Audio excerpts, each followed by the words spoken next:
जय हिंद प्यारे दोस्तों, स्वागत है आप सभी का आपके अपने YouTube channel GS hub by DS sir में।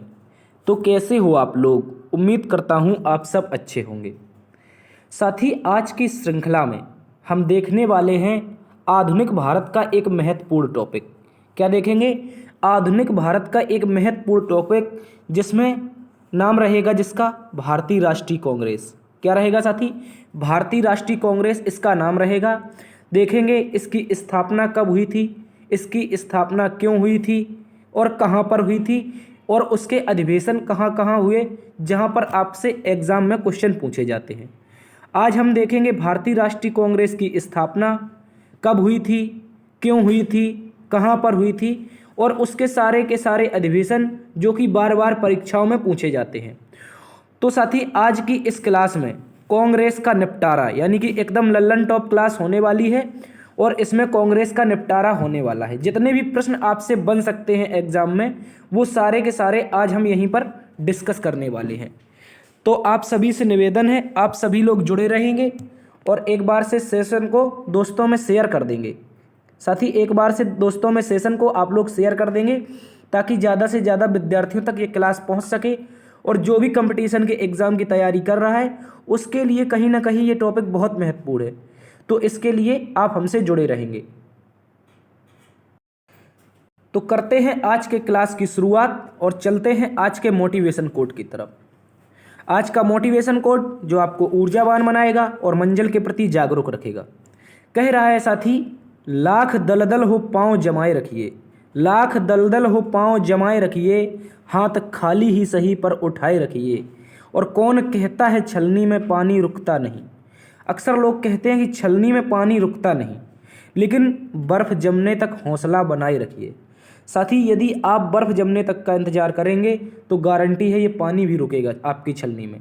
और लाख दलदल हो, देखो समस्याएं साथी क्या है, ये अपने जीवन का एक हिस्सा है। कई बार हमने आपको बताया है कि समस्याएं आपके जीवन का एक हिस्सा है, और जो जीवन के हिस्सा होती हैं वो आपसे दूर नहीं जाती हैं। जब इन समस्याओं से आप निपटेंगे, किस तरह से निपट सकते हैं, किस तरह से आगे बढ़ सकते हैं, यही आपके लिए सबसे बड़ी चुनौती होती है। और उसके साथ साथ कंपटीशन की तैयारी करना, ये सारी की सारी चुनौतियां जो पार कर जाता है वही व्यक्ति सफल कहलाता है। सफलता का मतलब ये नहीं है कि सिर्फ आपको सरकारी नौकरी ही मिल जाए। सफलता का मतलब ये नहीं है कि सिर्फ सरकारी नौकरी ही मिल जाए और हम सफल हो गए। जिंदगी में बहुत सारे ऐसे काम हैं जिनमें सफल होना, सबसे पहले तो जिंदगी के पड़ाव में ही सफल होना, ये भी एक सफलता का नियम होता है। ठीक है, तो लाख दलदल हो पांव जमाए रखिए, हाथ खाली ही सही पर उठाए रखिए, और कौन कहता है छलनी में पानी रुकता नहीं, यारो एक बार बर्फ जमने तक हौसला तो बनाए रखिए। यानी कि आपका एक बार एग्जाम नहीं निकला, एक बार नहीं निकला, दो बार नहीं निकला, जब तक आप एग्जाम के लिए एलिजिबल हैं, वही कह रहा है जब तक आप एलिजिबल हैं, यानी कि बर्फ जमने तक, जब तक आप एक्सपायर नहीं हो जाते। यानी कि मेरा कहने का मतलब है एक्सपायर यहाँ पर उम्र से है आपकी, ठीक है, जब तक आप एग्जाम की उम्र में एक्सपायर नहीं हो जाते तब तक अपना हौसला बनाकर रखना है, और इसी हौसले, इसी जुनून, इसी पागलपन के साथ तैयारी में जुटे रहना है। ठीक है साथी, तो इसी जोश और जुनून के साथ चलते हैं आज के पहले प्रश्न की तरफ, जिसमें हम देखेंगे कांग्रेस और कांग्रेस का अध्ययन और विभिन्न प्रतियोगी परीक्षाओं के लिए महत्वपूर्ण क्लास। आज का पहला प्रश्न कि भारतीय राष्ट्रीय कांग्रेस की स्थापना कब हुई थी। सर हमने तो कहा था कि हम कांग्रेस का अध्ययन करेंगे, आप हमें करवा रहे हैं प्रश्नों का अध्ययन। तो साथी ये आपके लिए एकमात्र प्रश्न है इस क्लास का। इस क्लास में केवल इतना जानना है कि प्रश्न किस हिसाब से आते हैं, तो इस हिसाब से प्रश्न आते हैं। बाद बाकी हम पूरा का पूरा डिटेल से करेंगे, कोई भी आपका क्वेश्चन इसमें नहीं रहने वाला है, और उसी से संबंधित हम देखेंगे, हम बताएंगे आपको कि किस प्रकार से क्वेश्चन बन सकते हैं और किस प्रकार से परीक्षा में पूछे जाते हैं। तो पहला तो क्वेश्चन इसी प्रकार से बनता है कि भारतीय राष्ट्रीय कांग्रेस की स्थापना कब हुई थी। इंपॉर्टेंट क्वेश्चन है, याद रखेंगे, दिसंबर 1885 में भारतीय राष्ट्रीय कांग्रेस की स्थापना दिसंबर 1885 में हुई थी। एक इंपॉर्टेंट क्वेश्चन है, इसको आप लोग याद रखेंगे। ठीक है, तो अब हम चलते हैं कांग्रेस की तरफ, ये था क्वेश्चन, अब चलते हैं कांग्रेस की तरफ। देखो कांग्रेस की प्यारे साथी बात की जाए तो सर्वप्रथम हुआ क्या था, याद रखेंगे, 1884 में बने भारतीय राष्ट्रीय संघ। याद रखेंगे, इंपॉर्टेंट पॉइंट है, इस पॉइंट को आप नोट कर लेंगे। ठीक है, 1884 में बने भारतीय राष्ट्रीय संघ, यानी कि नेशनल इंडियन यूनियन। इसका नाम परिवर्तित करके दिसंबर 1885, इंपॉर्टेंट याद रखेंगे, 1884 में बने भारतीय राष्ट्रीय संघ यानी कि इंडियन नेशनल यूनियन को नाम परिवर्तित करके दिसंबर 1885 में भारतीय राष्ट्रीय कांग्रेस कर दिया गया था। तो सबसे पहला तो क्वेश्चन यही बनता है, भारतीय राष्ट्रीय कांग्रेस का पुराना नाम क्या था, पहला क्वेश्चन जो कि एग्जाम में पूछा जाता है। तो आप क्या बताएंगे, भारतीय राष्ट्रीय संघ यानी कि नेशनल इंडियन यूनियन, ठीक है, इसको अच्छे से याद रखेंगे। और इसकी स्थापना किसने की थी, तो इसकी स्थापना की थी एक पूर्व अधिकारी हुआ करते थे जिनका नाम था A.O. ह्यूम। क्या नाम था साथी, A.O. ह्यूम, ठीक है। तो बात करी जाए इसके बाद 28 दिसंबर 1885 को भारतीय राष्ट्रीय कांग्रेस की पहली बैठक W.C. बनर्जी की अध्यक्षता में होती है।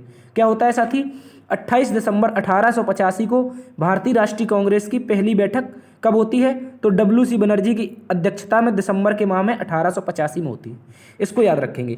जैसे ही दिसंबर में इसका नाम परिवर्तित किया गया राष्ट्रीय कांग्रेस, तो इसके बाद इन लोगों ने क्या किया, इसकी पहली बैठक बुलाई, जिसके अध्यक्ष प्यारे साथी कौन थे, तो याद रखेंगे A.O. ह्यूम के मित्र थे व्योमेश चंद्र बनर्जी या फिर W.C. बनर्जी कहते हैं इनको, ठीक है। तो ये A.O. ह्यूम जो है इन्हीं के क्या थे, मित्र थे, इसी कारण A.O. ह्यूम ने इन्हें क्या बनाया था, तो अध्यक्ष बनाया था। इंपॉर्टेंट क्वेश्चन है, याद रखेंगे सर। सबसे पहले क्वेश्चन बनता है कि ये स्थापना हुई कहां पर थी, तो एक क्वेश्चन और आप लोग अलग से नोट कर लेंगे, इसमें टाइप नहीं हुआ है, तो याद रखेंगे बॉम्बे में। कहां पर, बॉम्बे में गोकुलदास तेजपाल संस्कृत महाविद्यालय। कौन सा, गोकुलदास, आप लोग नोट कर लेंगे, गोकुलदास तेजपाल, कौन सा, गोकुलदास तेजपाल संस्कृत महाविद्यालय में इसकी स्थापना हुई थी। सर कहाँ पर हुई थी, तो याद रखेंगे आप लोग इसकी स्थापना हुई थी मुंबई में। उस समय इसका नाम क्या था, बॉम्बे या फिर बम्बई, ठीक है, उस समय इसका मुंबई का नाम हुआ करता था। वहीं पर एक आपकी पाठशाला थी गोकुलदास तेजपाल संस्कृत पाठशाला, यहीं पर इंडियन नेशनल यूनियन यानी कि भारतीय राष्ट्रीय कांग्रेस का क्या हुआ था, गठन हुआ था। इंपॉर्टेंट प्रश्न है, इसको आप लोग अच्छे से याद रखेंगे, ठीक है।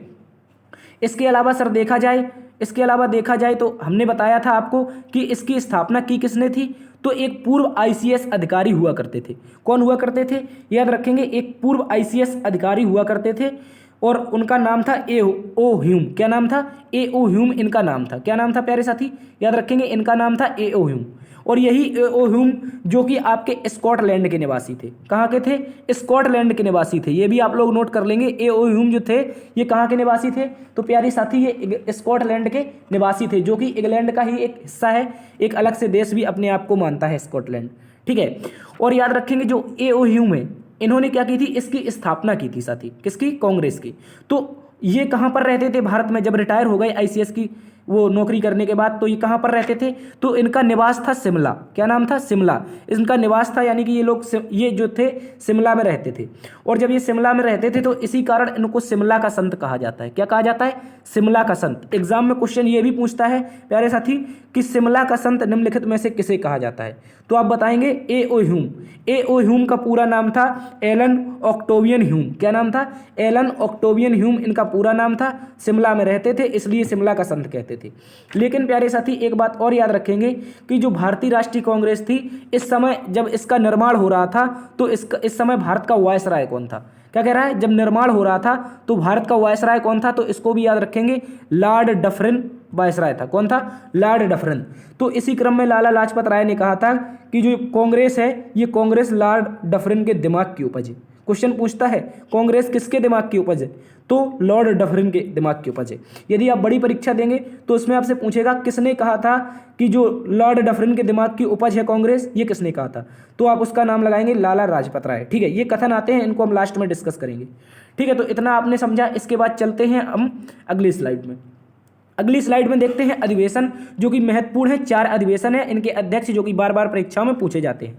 साथ ही सबसे पहले हमने डिस्कस किया था प्रथम अधिवेशन जो कि आपका समय था 1885 और स्थान क्या था, मुंबई, यानी कि इसको पहले बम्बई नाम से भी जानते थे, इसको भी याद रखेंगे, ठीक है। और इसके अध्यक्ष जो थे W.C. बनर्जी और पहले भारतीय ईसाई अध्यक्ष थे। इंपॉर्टेंट प्रश्न याद रखेंगे। क्या कह रहा है साथी, पहले भारतीय ईसाई अध्यक्ष क्वेश्चन पूछता है कौन थे, तो W.C. बनर्जी थे और ये पहली बार अध्यक्ष बने थे। हमने आपको बताया था ये A.O. ह्यूम के दोस्त थे, इसी कारण इनको क्या बनाया गया था, पहली बार कांग्रेस का अध्यक्ष बनाया गया था। इसके अलावा सर बात की जाए द्वितीय अधिवेशन की, तो द्वितीय अधिवेशन का समय है 1886। क्या है सर, 1886 समय है और ये अधिवेशन आपका सर होता है कोलकाता में। कहाँ पर होता है? ये अधिवेशन आपका कोलकाता में होता है और इसकी अध्यक्षता, जो इसके अध्यक्ष थे, इसकी अध्यक्षता किसने की थी? तो दादा भाई नौरोजी ने की थी। दादा भाई नौरोजी, जिन्हें हम साथी वायोवृद्ध के नाम से जानते हैं या great old man of India के नाम से जानते हैं, इन्होंने 1886 में कांग्रेस के दूसरे अधिवेशन की अध्यक्षता की। और इनसे क्वेश्चन ऐसा बनता है कि कांग्रेस के पहले पारसी अध्यक्ष कौन थे? ये चूंकि साथी आपके पारसी जाति के थे, इसी कारण इनको क्या माना जाता है? ये कांग्रेस के पहले पारसी अध्यक्ष थे। ठीक है, इसको आप लोग अच्छे से याद रखेंगे। इसके अलावा सर बात करेंगे तीसरे अधिवेशन की।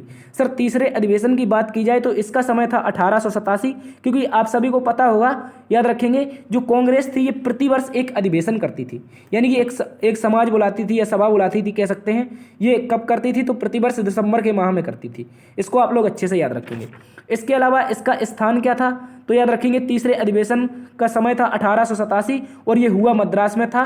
तो यहाँ पर इसके तृतीय अधिवेशन की अध्यक्षता किसने की थी? तो बदरुद्दीन तैयब ने। किसने? साथी इंपॉर्टेंट प्रश्न है, यहाँ से भी क्वेश्चन पूछा जाता है कि भारत के पहले भारतीय राष्ट्रीय कांग्रेस के मुस्लिम अध्यक्ष कौन थे? भारतीय राष्ट्रीय कांग्रेस जो थी, इसके पहले मुस्लिम अध्यक्ष कौन थे? तो बदरुद्दीन तैयब जी हो जाएगा इसका राइट आंसर। तृतीय अधिवेशन 1887 जो कि मद्रास में हुआ था। इसके अलावा सर चौथा आपका अधिवेशन भी पूछा जाता है, जो कि समय 1888 था और इसका स्थान इलाहाबाद था। इसका स्थान इलाहाबाद था और इसकी अध्यक्षता जॉर्ज यूले ने की थी। किसने की थी? जॉर्ज यूले ने प्यारे साथी इसकी अध्यक्षता की थी और पहले गैर भारतीय ईसाई व्यक्ति थे। याद रखेंगे, ये इंग्लैंड के निवासी थे, इसीलिए इनको कहा जाता है पहले विदेशी अध्यक्ष कौन थे कांग्रेस के? तो जॉर्ज यूले, जो कि इलाहाबाद अधिवेशन में हुए थे। लेकिन साथी यहाँ पर एक क्वेश्चन आपके दिमाग में आना चाहिए, क्या सर मुंबई में ही अध्यक्षता होनी थी पहले अधिवेशन की या और कहीं होनी थी? तो याद रखेंगे मुंबई में ये अध्यक्षता नहीं होनी थी। 1884 में डिस्कशन किया गया था जब इंडियन नेशनल यूनियन बनी थी कि अगले वर्ष इसकी अध्यक्षता हम पुणे में करेंगे।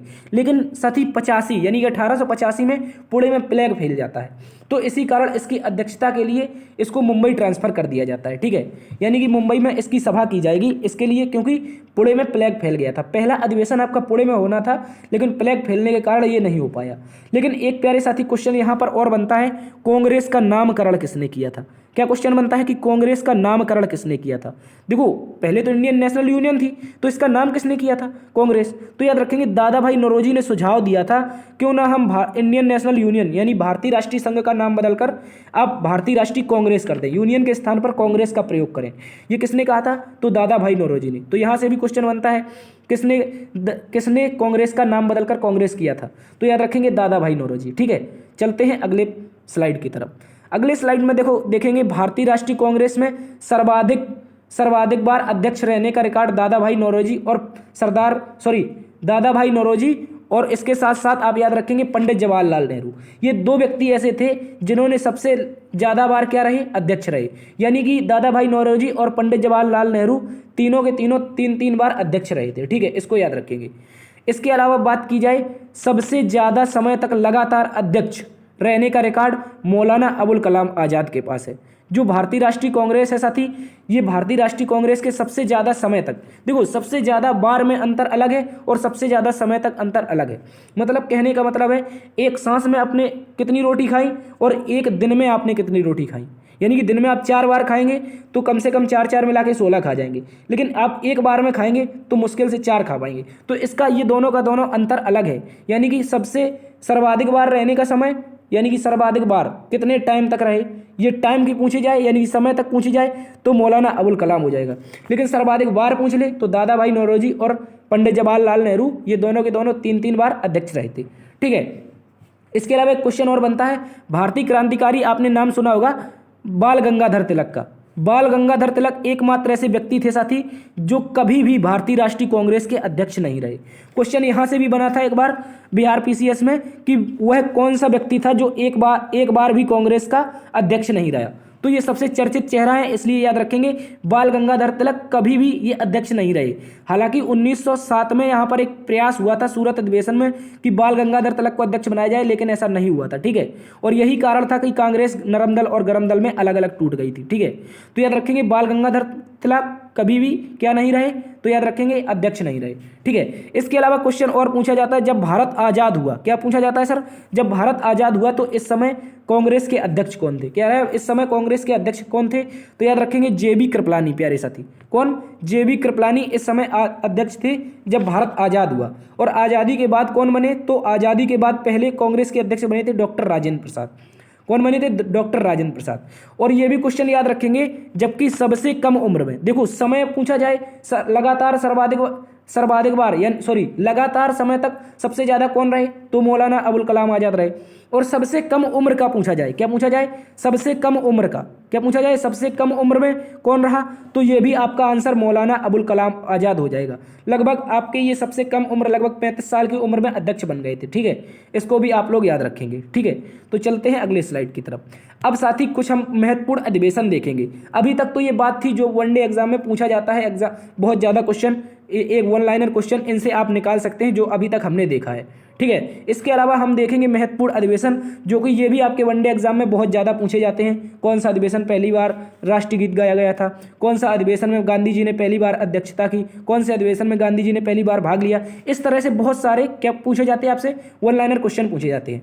तो इनका अब हम महत्वपूर्ण अधिवेशनों में अध्ययन करने वाले हैं। ठीक है, तो चलते हैं आज के पहले महत्वपूर्ण अधिवेशन की तरफ, जो कि कांग्रेस ने ये आपका 1900 ईस्वी के बाद किया था। ठीक है, तो आज का पहला अधिवेशन है 1896 का। ठीक है, सबसे पहले तो 1900 में नहीं जाएंगे, पहले 1896 का देखेंगे। तो 1896 का जो प्यारे साथी अधिवेशन था, ये भारतीय राष्ट्रीय कांग्रेस का 12वां अधिवेशन था। कौन सा, इंपॉर्टेंट है, याद रखेंगे। अब देखो एग्जामिनर आपसे टफ क्वेश्चन बना के पूछता है।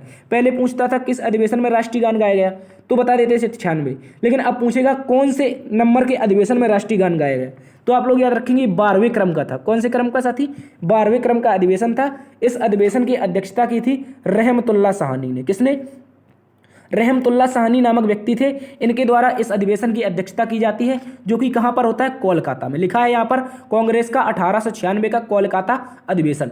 तो इसी अधिवेशन में पहली बार क्या हुआ था साथी, इस अधिवेशन में पहली बार राष्ट्रीय गीत वंदे मातरम गाया गया था। क्या गाया गया था, राष्ट्रीय गीत वंदे मातरम गाया गया था, जो कि गुरु रविंद्रनाथ टैगोर ने गाया था। यह भी क्वेश्चन पूछ सकता है कि 1896 के अधिवेशन में किसने आपका राष्ट्रीय गीत गाया था, तो याद रखेंगे गुरु रविंद्रनाथ टैगोर, जिनके द्वारा राष्ट्रीय गीत वंदे मातरम गाया गया। लेकिन सर क्वेश्चन यहाँ पर एक और बनता है कि वंदे मातरम को लिखा किसने था, तो याद रखेंगे इस गीत को यानी कि वंदे मातरम को लिखा था बंकिम चंद्र चटर्जी ने। किसने, बंकिम चंद्र चटर्जी जी के द्वारा लिखा गया था। कब लिखा गया था, तो 1874 में लिखा था। कब लिखा था, बंकिम चंद्र चटर्जी ने लिखा था आपका 1874 में। और इनकी पुस्तक थी एक आनंद मठ, जो कि बहुत फेमस पुस्तक है, एग्जाम में पूछी जाती है, आनंद मठ पुस्तक। इसी पुस्तक में इन्होंने लिखा था और इस पुस्तक का प्रकाशन 1882 में हुआ। देखो इन्होंने लिख तो दिया था 1874 में, लेकिन आगे चलकर ये पता कब चला, तो 1882 में पता चला कि वंदे मातरम कहाँ पर लिखा गया है, आनंद मठ में लिखा गया है।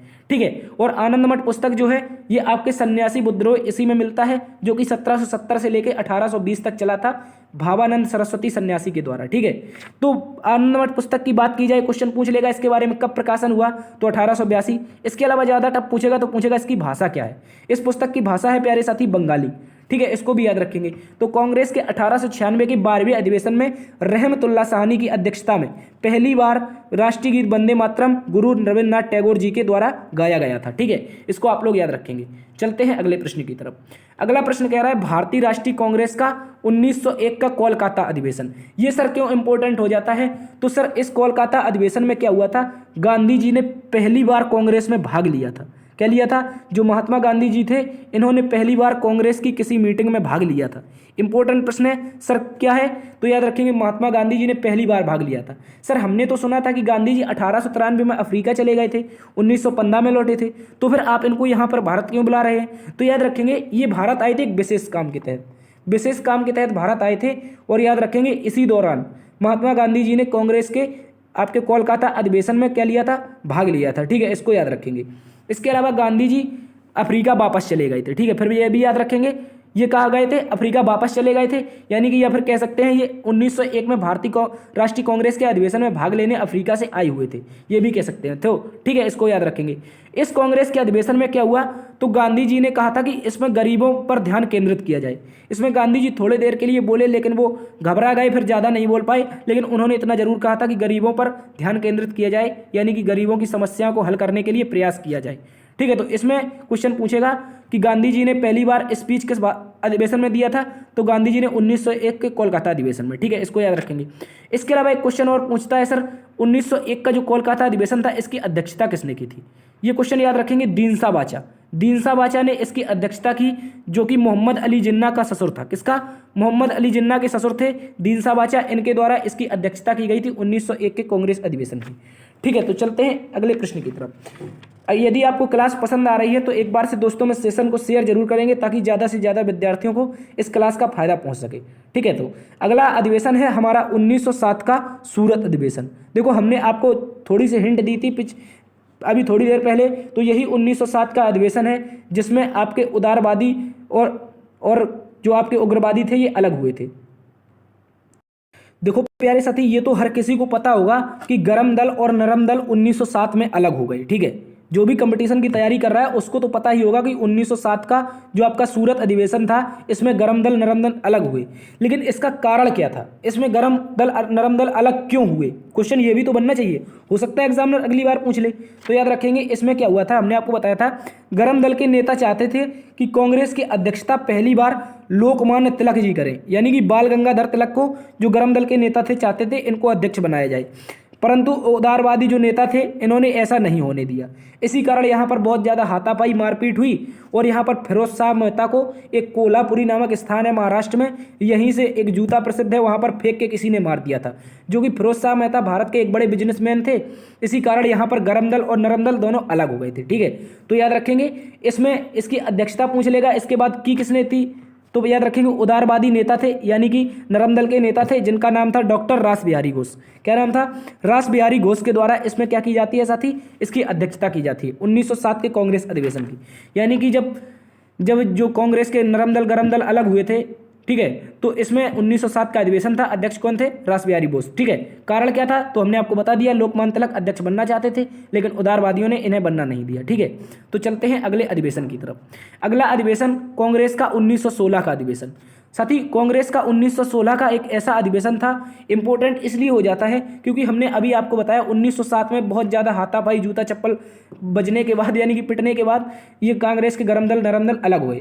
लेकिन 1916 का समय आते आते लगभग 9 साल बाद अधिवेशन जो कि लखनऊ में हुआ था, 1916 का अधिवेशन जो कि लखनऊ में हुआ था, इसमें इस समय आते आते अंबिका चरण मजूमदार की अध्यक्षता में, किसकी? अंबिका चरण मजूमदार की अध्यक्षता में, किसकी? अंबिका चरण मजूमदार की अध्यक्षता में इस अधिवेशन में कांग्रेस और मुस्लिम लीग, यानी कि आपको पता होगा 1906 में मुस्लिम लीग की स्थापना हो चुकी थी, और 1909 में पृथक निर्वाचन के तहत कांग्रेस और मुस्लिम लीग के लोग अलग अलग हो गए थे। ठीक है, तो याद रखेंगे, कांग्रेस और मुस्लिम लीग में आपस में समझौता हुआ था। ये क्वेश्चन याद रखेंगे, यहाँ से पूछा जाता है कांग्रेस और मुस्लिम लीग में पहली बार समझौता कब हुआ? तो याद रखेंगे 1916 का अधिवेशन था, जो कि लखनऊ अधिवेशन था। इंपॉर्टेंट है, इसके अध्यक्ष थे अंबिका चरण मजूमदार। क्या नाम था? अंबिका चरण मजूमदार। इनको AC मजूमदार भी कहते हैं। ठीक है, इसको भी याद रखेंगे। इसके अलावा प्यारे साथी, आप लोग याद रखेंगे 1907 में हमने बताया कि जो गरम दल नरम दल अलग हुए थे, ये दोनों नेता आपस में क्या कर लिया? इन लोगों ने समझौता कर लिया। इन लोगों ने समझौता क्यों किया? देखो, अभी तो अलग होने का कारण था बाल गंगाधर तिलक, क्योंकि उनको अध्यक्ष नहीं बनने दिया, लेकिन इस बार भी इसी समझौते का कारण बाल गंगाधर तिलक थे। क्या कारण था? इसका कारण था बाल गंगाधर तिलक जी ने इस अधिवेशन में भाग लिया और कहा कि स्वराज मेरा जन्मसिद्ध अधिकार है और अंग्रेजों मैं इसे तुमसे लेकर के रहूंगा। क्या कहा था? बाल गंगाधर तिलक ने कहा था स्वराज मेरा जन्मसिद्ध अधिकार है और अंग्रेजों मैं तुमसे इसे लेकर के जरूर रहूंगा। ठीक है, तो उदारवादी नेता भी चाहते थे कि भारत आजाद हो जाए, गरम दल के नेता भी चाहते थे भारत आजाद हो जाए, लेकिन दोनों के अलग अलग क्या थे? रास्ते अलग अलग थे। एक लाठी के सहारे से जीतना चाहता था, यानी कि लाठी के सहारे से, यानी कि उदारवादी तरीके से, मतलब बिना एक डंडे के सहारे से, लेकिन दूसरे जो गरम दल के थे वो बंदूक के सहारे से कहते थे अंग्रेजों को बजाएंगे।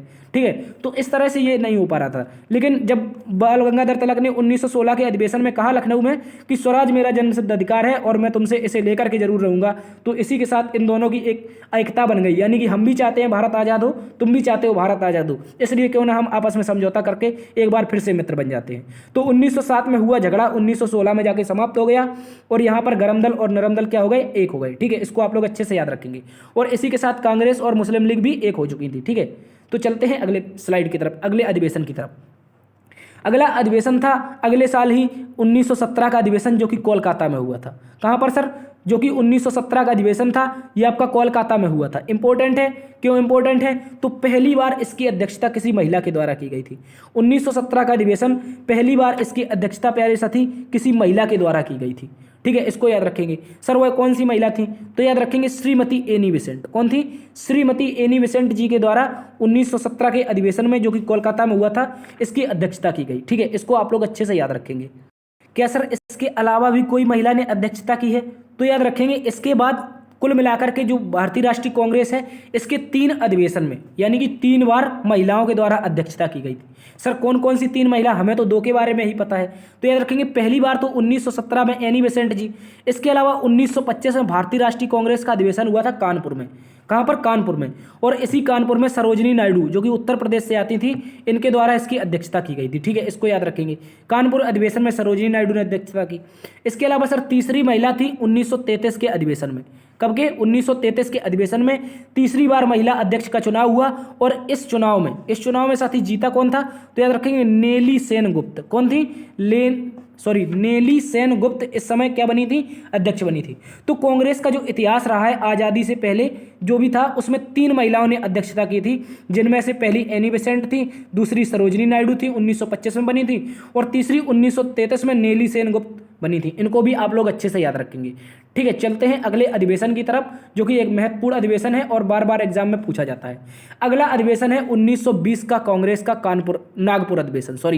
1920 का नागपुर अधिवेशन कांग्रेस का विशेष अधिवेशन, जो कि बहुत इंपॉर्टेंट है। ठीक है साथी, क्यों इंपॉर्टेंट है? तो इस अधिवेशन के तहत 1920 में कांग्रेस के विशेष अधिवेशन में असहयोग आंदोलन का प्रस्ताव CR दास द्वारा प्रस्तुत किया गया। याद रखेंगे 1920 का जो कांग्रेस का अधिवेशन था, इस अधिवेशन में असहयोग आंदोलन का प्रस्ताव CR दास यानी कि चित्तरंजन दास जी ने क्या किया? प्रस्तुत किया। और इस अधिवेशन की जो अध्यक्षता थी, नागपुर के जो अधिवेशन की अध्यक्षता की थी, इस अधिवेशन की अध्यक्षता कर रहे थे C विजय राघवाचार्य। कौन कर रहे थे साथी? C विजय राघवाचार्य इसकी अध्यक्षता कर रहे थे। ये इंपॉर्टेंट प्रश्न है, बार बार एग्जाम में पूछा जाता है। सर इसके अलावा यह प्रस्ताव पारित हुआ कि नहीं? तो यह प्रस्ताव पारित हो गया। ठीक है, तो यह प्रस्ताव पारित हो गया और इसी के साथ 1 अगस्त 1920 को असहयोग आंदोलन पूरे देश में महात्मा गांधी जी के द्वारा शुरू कर दिया गया। ठीक है, लेकिन इससे पहले एक और अधिवेशन हुआ था, कोलकाता अधिवेशन, जो कि 1920 में ही हुआ था। इस अधिवेशन में भी प्रस्ताव रखा गया गांधी जी के द्वारा, लेकिन ये पारित नहीं हो सका। क्यों नहीं हो सका? तो मोहम्मद अली जिन्ना और एनी बेसेंट ये दोनों इसका विरोध कर रहे थे। क्या कर रहे थे? विरोध कर रहे थे कि असहयोग आंदोलन नहीं चलाना चाहिए। कौन कौन? एनी बेसेंट और मोहम्मद अली जिन्ना। ठीक है, तो CR दास जी ने 1920 के विशेष अधिवेशन, जो कि नागपुर में हुआ था, इसमें आपके C राघवाचार्य की अध्यक्षता में प्रस्ताव रखा और पास करवा दिया। ठीक है, और इसी के साथ 1 अगस्त 1920 को असहयोग आंदोलन शुरू हुआ। लेकिन साथ ही ये दुर्घटना एक हो चुकी थी यहाँ पर, क्योंकि 1920 का जैसे ही 1 अगस्त 1920 को आंदोलन शुरू हुआ, तैसे ही बाल गंगाधर तिलक इस दुनिया में नहीं रहे। क्या हुआ? इस दुनिया में बाल गंगाधर तिलक नहीं रहे। इनकी मृत्यु साथी 1920 में हो गई। कहाँ पर हो गई? तो मुंबई में हो गई। कारण क्या था? इनको निमोनिया हो गया था। क्या हो गया था? निमोनिया हो गया था। ठीक है, इसको याद रखेंगे। 1920 में असहयोग आंदोलन के शुरू होते ही बाल गंगाधर तिलक जी इस दुनिया में नहीं रहे और इनकी मृत्यु मुंबई में निमोनिया के कारण हो गई थी। ठीक है, इसको याद रखेंगे। तो ये विशेष अधिवेशन इंपॉर्टेंट था, क्योंकि ये बार बार एग्जाम में पूछा जाता है। ठीक है, नॉन कोऑपरेशन मूवमेंट इसी में पास हुआ था। चलते हैं अगले अधिवेशन की तरफ। अगला अधिवेशन है आपका 1924 का बेलगांव अधिवेशन। बहुत महत्वपूर्ण साथी, बार बार एग्जाम में पूछा जाने वाला अधिवेशन, बहुत महत्वपूर्ण और बार बार परीक्षाओं में पूछा जाने वाला अधिवेशन। याद रखेंगे, इस अधिवेशन का आप क्रम भी याद रखेंगे, क्योंकि इसमें भारत के राष्ट्रपिता महात्मा गांधी जी ने अध्यक्षता की थी। ये साथी अधिवेशन था 39वां अधिवेशन। कब हुआ था? तो 1924 में हुआ था। कहाँ पर हुआ था? तो कर्नाटक के बेलगांव शहर में। कहाँ पर सर? कर्नाटक के बेलगांव शहर में इसका आयोजन होता है। और इसमें महात्मा गांधी जी, कौन? राष्ट्रपिता महात्मा गांधी जी प्रथम और अंतिम बार यानी कि कह सकते हैं एकमात्र बार कांग्रेस के किसी सत्र की अध्यक्षता की थी। महात्मा गांधी जी ने। कहाँ पर की थी? तो कर्नाटक के बेलगांव में। इंपॉर्टेंट है, इसको आप लोग अच्छे से याद रखेंगे। साथ ही कोई भी एग्जाम होता है तो ये क्वेश्चन 100% पूछा जाता है, इसलिए आपको याद रखना है 39वां अधिवेशन कांग्रेस कर्नाटक का बेलगांव, कांग्रेस के एकमात्र बार अध्यक्ष चुने गए थे गांधी जी। ठीक है, चलते हैं अगले अधिवेशन की तरफ। और अगला अधिवेशन है आपका कांग्रेस का कानपुर का 1925 अधिवेशन, जो कि हमने आपको पहले कुछ देर पहले बताया था कि इसमें पहली बार, याद रखेंगे, दूसरी महिला थी लेकिन पहली बार किसी भारतीय महिला के द्वारा इसकी अध्यक्षता की गई। यानी कि कांग्रेस की अध्यक्षता पहली बार किसी भारतीय महिला ने की। एनी बेसेंट जो थी वो इंग्लैंड की थी, लेकिन जो पहली भारतीय महिला अध्यक्ष थी उनका नाम था श्रीमती सरोजिनी नायडू। कौन थी? श्रीमती सरोजिनी नायडू इनका नाम था। और याद रखेंगे आगे चलकर यही श्रीमती सरोजिनी नायडू उत्तर प्रदेश और भारत की पहली महिला मुख्यमंत्री बनती हैं। क्वेश्चन पूछता है आपसे एग्जाम में कि भारत की पहली महिला मुख्यमंत्री या फिर उत्तर प्रदेश की पहली महिला मुख्यमंत्री कौन थी? तो श्रीमती सरोजिनी नायडू, जो कि 1925 में कभी कानपुर अधिवेशन में कांग्रेस की अध्यक्षता कर रही थी। उसी के साथ आगे चलकर ये क्या बन जाती हैं? भारत की पहली महिला मुख्यमंत्री बन जाती हैं। और याद रखेंगे इसलिए इंपॉर्टेंट ये और हो जाता है क्योंकि श्रीमती सरोजिनी नायडू के जन्मदिन पर राष्ट्रीय महिला दिवस मनाया जाता है। क्या मनाया जाता है? राष्ट्रीय महिला दिवस मनाया जाता है। सर कब मनाया जाता है? तो ये भी याद रखेंगे 13 फरवरी को मनाया जाता है। कब मनाया जाता है? 13 फरवरी को मनाया जाता है। इंपॉर्टेंट है, इसको भी आप लोग अच्छे से याद रखेंगे। ठीक है, तो चलते हैं अगले अधिवेशन की तरफ। अगला अधिवेशन है आपका कांग्रेस का 1929 का लाहौर अधिवेशन। लाहौर अधिवेशन एक इंपॉर्टेंट अधिवेशन जिसके तहत जवाहरलाल नेहरू ने पूर्ण स्वराज की मांग की, या कह सकते हैं कांग्रेस ने पूर्ण स्वराज की मांग की। इसका आयोजन साथी तत्कालीन पंजाब प्रांत की राजधानी हुआ करती थी लाहौर। उस समय इसका आयोजन 31 दिसंबर 1929 को हुआ। कब हुआ? 31 दिसंबर 1929 को इसका आयोजन हुआ। और सर पहली बार, याद रखेंगे, पहली बार कांग्रेस ने पूर्ण स्वराज की मांग की थी।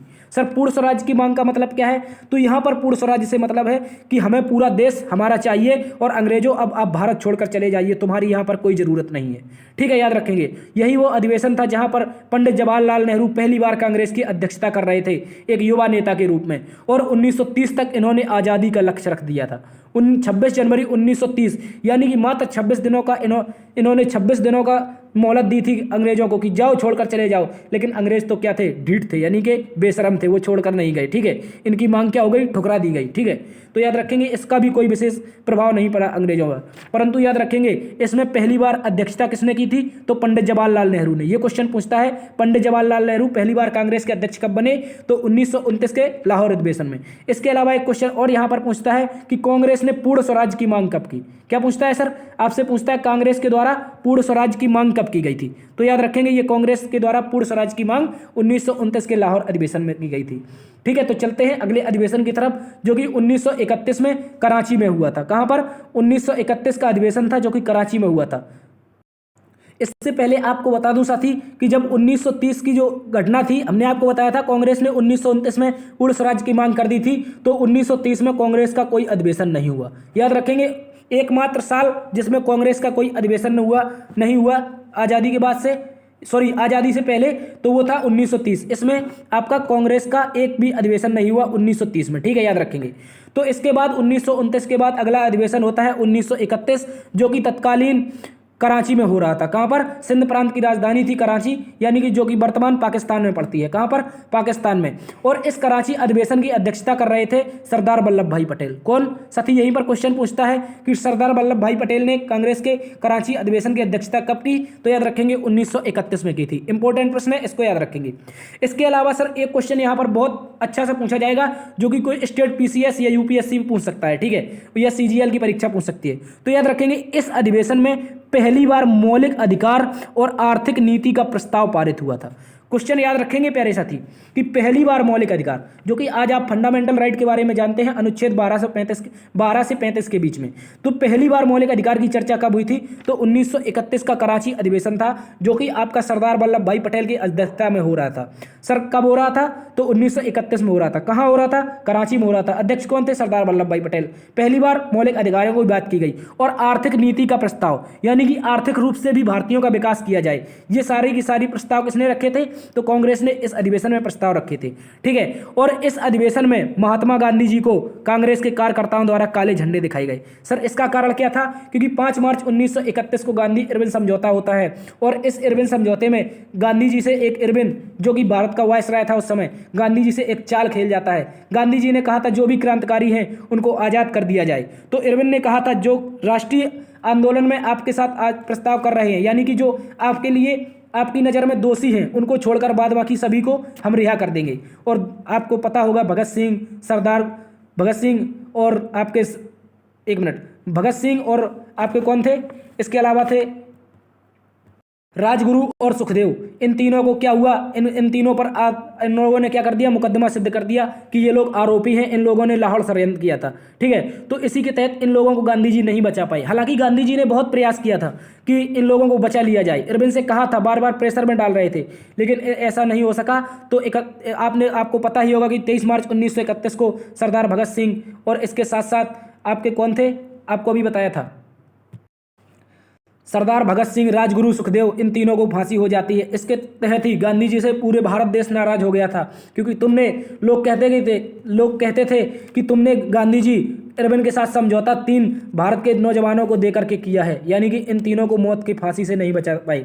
ऐसा नहीं है साथी, गांधी जी ने बहुत प्रयास किया था लेकिन ऐसा नहीं हो सका था, क्योंकि इरविन ने उस समय वहाँ पर एक लाइन लिख दी थी कि जो भी आपके क्रांतिकारी हैं उनको छोड़ देंगे, परंतु जो सरकार की नज़रों में अपराधी हैं उनको नहीं छोड़ेंगे। तो इन पर अपराध सिद्ध हो चुका था लाहौर षड्यंत्र का, इस कारण इन्हें नहीं छोड़ा गया था। ठीक है, तो याद रखेंगे इसको। 1931 कराची अधिवेशन, जिसमें गांधी जी को काले झंडे दिखाए गए और पहली बार मौलिक अधिकार आर्थिक नीति की चर्चा हुई। ठीक है, चलते हैं अगले अधिवेशन की तरफ। अगला अधिवेशन है कांग्रेस का 1937 का फैजपुर अधिवेशन, जो कि आपका एक गांव का अधिवेशन था। क्वेश्चन पूछेगा कांग्रेस ने पहली बार गांव में अधिवेशन कहाँ किया, तो महाराष्ट्र के फैजपुर में। कहाँ पर?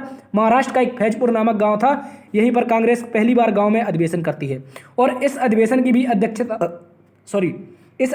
अध्यक्षता कौन करते हैं, तो पंडित जवाहरलाल नेहरू जी करते हैं। कौन करते हैं, याद रखेंगे। 1937 के फैजपुर अधिवेशन की अध्यक्षता कौन करता है, तो पंडित जवाहरलाल नेहरू। और याद रखेंगे ये चूंकि गांव में हुआ था तो यहाँ पर लगभग 40,000 से ज़्यादा किसान शामिल हुए थे। याद रखेंगे आप लोग, फैजपुर अधिवेशन एक गांव का अधिवेशन था, यहाँ पर 40,000 से अधिक किसान शामिल हुए थे और ये कांग्रेस का 50वां अधिवेशन था। ये भी याद रखेंगे, क्वेश्चन पूछ सकता है कांग्रेस का 50वां अधिवेशन कौन था, क्योंकि ये अर्धशतक पूरा हो चुका था अधिवेशनों का। तो यहाँ पर फैजपुर में महाराष्ट्र में हुआ था, इसको आप लोग अच्छे से याद रखेंगे। ठीक है, चलते हैं अगले अधिवेशन की तरफ। अगला अधिवेशन आपसे कह रहा है कांग्रेस का 1938 का हरिपुरा अधिवेशन, मोस्ट इंपोर्टेंट। और सुभाष चंद्र बोस जो भी याद रखेंगे इनके बारे में यहीं से क्वेश्चन बनता है। ठीक है, तो याद रखेंगे इस अधिवेशन का आयोजन गुजरात का जो सूरत शहर है, इसका हरिपुरा नामक स्थान है, यहीं पर किया गया था। कांग्रेस का 1938 का अधिवेशन कहाँ पर हुआ था, तो गुजरात के हरिपुरा में हुआ था। इसके अलावा इसमें पहली बार सुभाष चंद्र बोस जी ने अध्यक्षता की थी।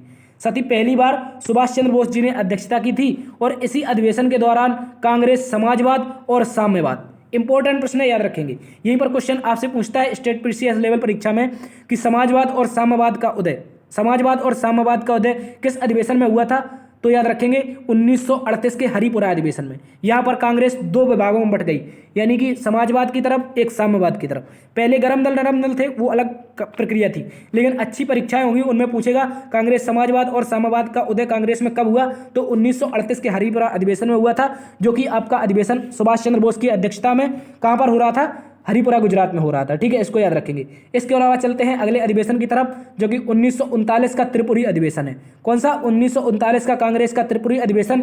यह अधिवेशन मध्य प्रदेश में नर्मदा नदी के पास त्रिपुरी नामक जगह पर हुआ था। कहाँ पर? नर्मदा नदी के तट पर एक मध्य प्रदेश में स्थान है त्रिपुरी, यहीं पर कांग्रेस का 1939 में अधिवेशन होता है। और इस अधिवेशन की अध्यक्षता के लिए सुभाष चंद्र बोस को चयनित किया गया था, यानी कि चुना गया था, यानी कि आप कह सकते हैं जीते थे। ठीक है, चुनाव हुआ था तो इस चुनाव में सुभाष चंद्र बोस जी जीते थे। ठीक है, लेकिन एक व्यक्ति था पट्टाभी सीतारमैया जो कि हार गया था, इसको गांधी जी ने खड़ा किया था। यानी कि सुभाष चंद्र बोस के खिलाफ किसने खड़ा किया था, तो पट्टाभी सीतारमैया को गांधी जी ने। जब सुभाष चंद्र बोस जीत गए तो गांधी जी ने कहा था, सुभाष, यह पट्टाभी सीतारमैया की हार नहीं है, यह मेरी हार है। तो सुभाष चंद्र बोस इतने दुखी हो गए, यहीं से इन्होंने गांधी जी के इन विचारों को सुना जब, तो उन्होंने कांग्रेस को छोड़ दिया। क्या कर दिया? कांग्रेस को छोड़ दिया। और क्या किया इन्होंने? कांग्रेस को छोड़ दिया और इसके बाद तुरंत इसके अधिवेशन की अध्यक्षता छोड़ दी और कांग्रेस को छोड़ करके इन्होंने एक नया गठन बनाया, जिसका नाम रखा था फॉरवर्ड ब्लॉक। क्या रखा था? Forward block. ठीक है, इसको याद रखेंगे। लेकिन जब कांग्रेस छोड़ी सुभाष चंद्र बोस ने तो इसकी अध्यक्षता पट्टाभी सीतारामैया को नहीं मिली। तो फिर सर अध्यक्षता किसने की? तो इसकी अध्यक्षता की थी सुभाष चंद्र बोस ने। किसने? सुभाष चंद्र बोस ने इसकी अध्यक्षता की थी। ठीक है, क्योंकि सुभाष चंद्र बोस ने, सॉरी माफी चाहेंगे, राजेंद्र प्रसाद ने अध्यक्षता की थी। किसने? राजेंद्र प्रसाद ने। सुभाष चंद्र बोस तो छोड़ चुके थे, वो कैसे करेंगे? तो सुभाष चंद्र बोस ने छोड़ दिया, इस कारण ना तो पट्टाभी सीतारामैया बन सके, ना ही सुभाष चंद्र बोस।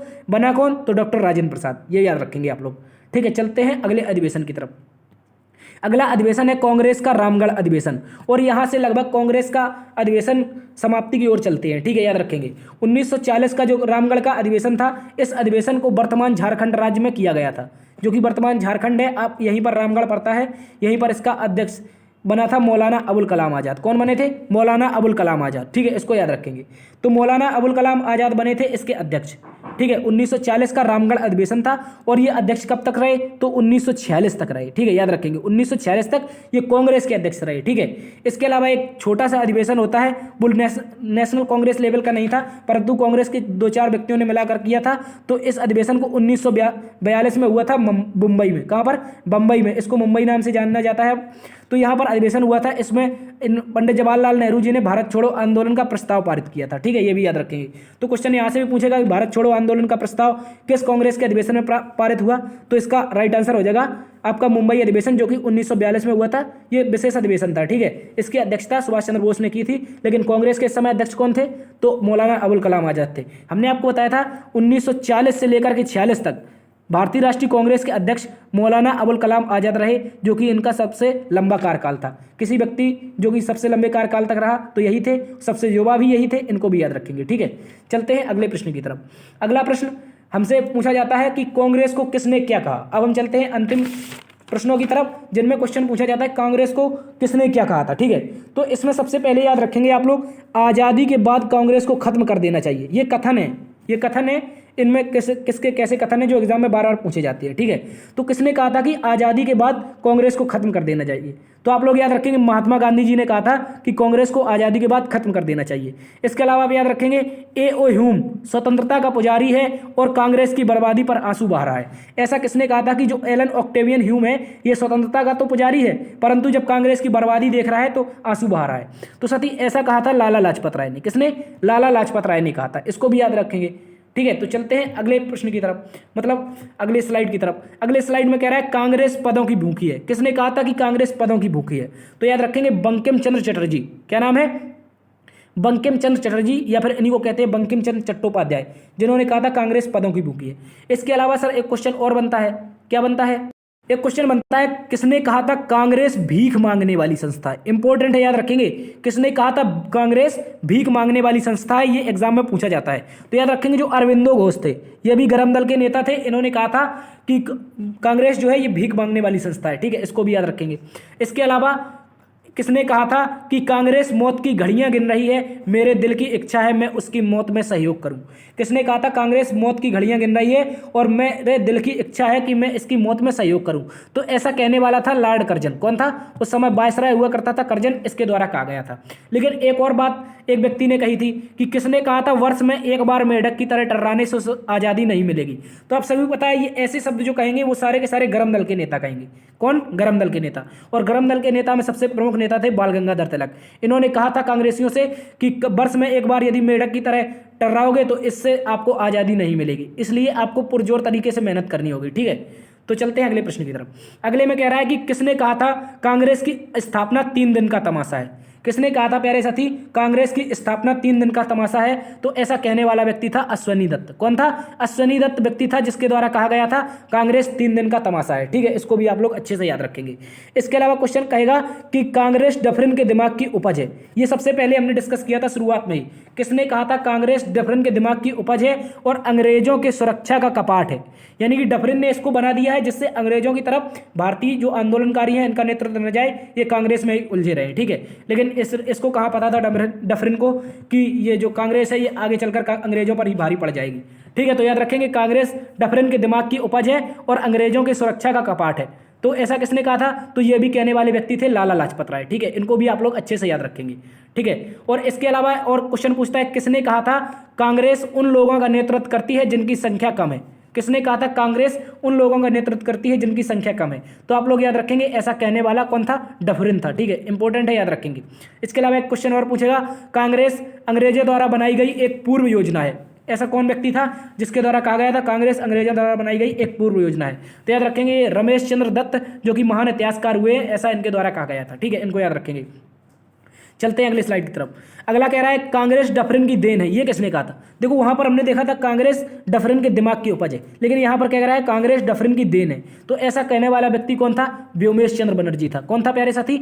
व्योमेश चंद्र बनर्जी था। इसको आप लोग अच्छे से याद रखेंगे। ठीक है, इसके अलावा कह रहा है किसने कहा था भारत की आज़ादी के समय, सॉरी ये यहाँ पर ये नहीं है, ये क्वेश्चन है। ठीक है, इसको याद रखेंगे। ये क्वेश्चन आपसे पूछा गया था, अपने शुरुआत में बताया गया था कि भारत की आज़ादी के समय कांग्रेस का अध्यक्ष कौन था। क्या कह रहा है, भारत की जब आज़ादी हुई तो इस समय अध्यक्ष कौन था? तो JB कृपलानी था। लेकिन क्वेश्चन अगर पूछ ले आपसे आज़ादी के बाद कांग्रेस का प्रथम अध्यक्ष कौन था, तो वो थे डॉक्टर राजेंद्र प्रसाद। इसको भी आप लोग याद रखेंगे। ठीक है, डफरिन के दिमाग की उपज है कांग्रेस, ये किसने कहा था? लाला लाजपत राय ने। जबकि डफरिन की देन है कांग्रेस, ये किसने कहा था? व्योमेश चंद्र बनर्जी ने। ठीक है, इसको भी याद रखेंगे। ठीक है साथी, तो ये थी आज की कांग्रेस की क्लास, और उम्मीद करता हूँ आधुनिक इतिहास का ये इंपॉर्टेंट टॉपिक जो कि कांग्रेस, यहाँ से बहुत ज़्यादा प्रश्न पूछे जाते हैं, ये आपको पसंद आए होंगे। यदि पसंद आए हैं तो आपसे निवेदन है एक बार से लाइक कर दीजिए, दोस्तों में सेशन को शेयर करिए, ज़्यादा से ज़्यादा दोस्तों में शेयर करेंगे तभी तो पता चलेगा किस तरह से कांग्रेस करवाई जा सकती है। ठीक है, तो इसमें आपको क्या करना है, नए हैं तो चैनल पर सब्सक्राइब करना है, दोस्तों में शेयर जरूर करना है। ठीक है, भले ही आप सब्सक्राइब नहीं करें, परंतु इस क्लास के लिए बहुत मेहनत लगी है, तो आपसे निवेदन है प्लीज़ इसको एक बार से शेयर जरूर करेंगे अपने ग्रुपों में। ठीक है, तो देखते रहिए GS Hub by DS sir. बड़ों का सम्मान करना, छोटों को प्यार देना, अपना भी ख्याल रखना। मिलते हैं कल। जय हिंद।